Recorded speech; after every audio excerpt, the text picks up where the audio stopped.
रोजफील्ड का RMS Titanic जहाज जो कभी डूबने वाला नहीं था, जिसे हम टाइटैनिक के नाम से जानते हैं, दुनिया का सबसे तेज चलने वाला जहाज था। इसे देखने के लिए लोगों की भीड़ इकट्ठा हो जाती थी। देखने में किसी शहर से कम नहीं था।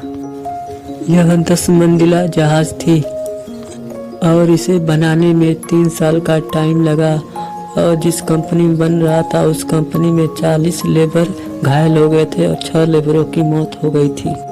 2 अक्टूबर को टाइटैनिक जहाज को समुद्र में टेस्टिंग के लिए उतारा गया, जिसमें 120 प्रति घंटे रिकॉर्ड दर्ज कर लिया था टाइटैनिक। और अगर इस जहाज की सीटी की बात करें तो 15 किलोमीटर दूर तक आवाज़ जा सकती है। यह दुनिया का पहला एक ऐसा जहाज था जिसके अंदर सारी फैसिलिटी मौजूद थी। अब यह जहाज यात्रा के लिए पूरी तरह से तैयार थी। इसके अंदर की बात करें तो जितना अंदर से देखने में खूबसूरत था उतना बाहर से भी ये उतना ही खूबसूरत दिखने में नज़र आता था। अगर टिकट की बात करें तो 2.5 लाख से लेकर 20,000 रुपये तक इसका टिकट का दाम था। इसके अंदर एडवांस लाइट, बच्चों के लिए खेलने के लिए झूला, swimming pool, beer bar, restaurant, gaming की जैसी सारी सुविधा इसमें उपलब्ध थी। 10 अप्रैल को इंग्लैंड से न्यूयॉर्क सिटी टाइटैनिक जहाज को सफ़र करना था। इंग्लैंड न्यूयॉर्क सिटी का सफ़र 4-5 दिन का था।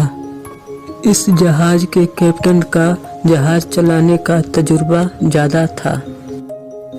इस जहाज में बहुत बड़े बड़े आदमी भरे हुए थे, लेकिन उन सबको क्या मालूम था कि उनके ज़िंदगी का आखिरी सफ़र है टाइटैनिक पर।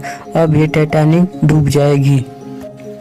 10 अक्टूबर 1912 में अब सफ़र के लिए टाइटैनिक जहाज समुद्र में उतर गया। अब धीरे धीरे टाइटैनिक जहाज अपने स्पीड में आगे सफ़र के लिए बढ़ता चला गया, लेकिन उन सबको आगे क्या होगा उन सबको क्या मालूम था। टाइटैनिक धीरे धीरे अपने स्पीड से आगे बढ़ता चला गया।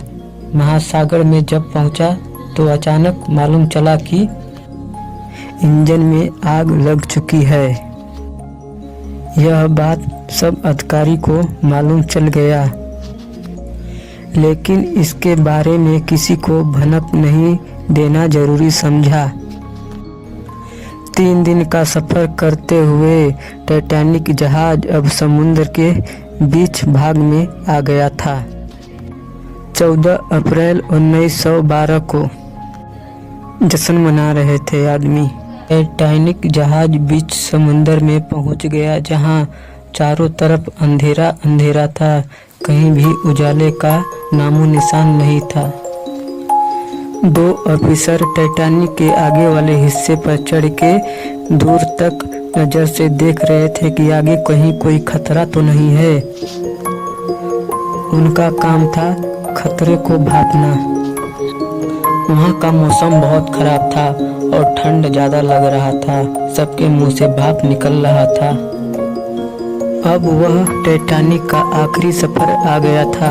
इसमें सबकी चीखें निकलने वाली थी। तभी अचानक फोन की घंटी बजी। फोन पर बतलाया गया कि आगे बर्फ आइस का पहाड़ है। तब तक सूचना आती तब तक बहुत देर हो चुका था। बर्फ आइस का पहाड़ ठीक टाइटैनिक के सामने था। तभी ऑफिसर ने फोन पे बर्फ आइस की सूचना दी। ये सूचना पाते ही सारे ऑफिसर रिवर्स से इंजन स्टार्ट करने की अनुमति दी।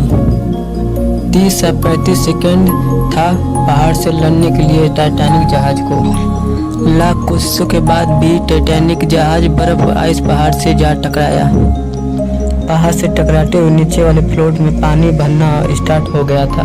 अब धीरे धीरे टाइटैनिक का आगे वाला हिस्सा पानी में धंसता चला जा रहा था और चारों तरफ अफरा तफरी मच गई थी। धीरे धीरे करके पूरे फ्लोट में पानी भर गया था। सब कोई अपना जान बचाने के लिए पानी में कूद गया। जहाँ 2400-2500 आदमी थे, उस जहाज में 40 बोट थी। जो कभी नहीं डूबने वाला जहाज था वो धीरे धीरे समुद्र की गहराई में डूबता चल गया। टाइटैनिक जहाज हमेशा के लिए समुद्र की गहराइयों में समा गया। ये थी टाइटैनिक जहाज की कुछ कहानी। अच्छी लगी है तो लाइक सब्सक्राइब जरूर करें। भूतिया टेक्निकल चैनल।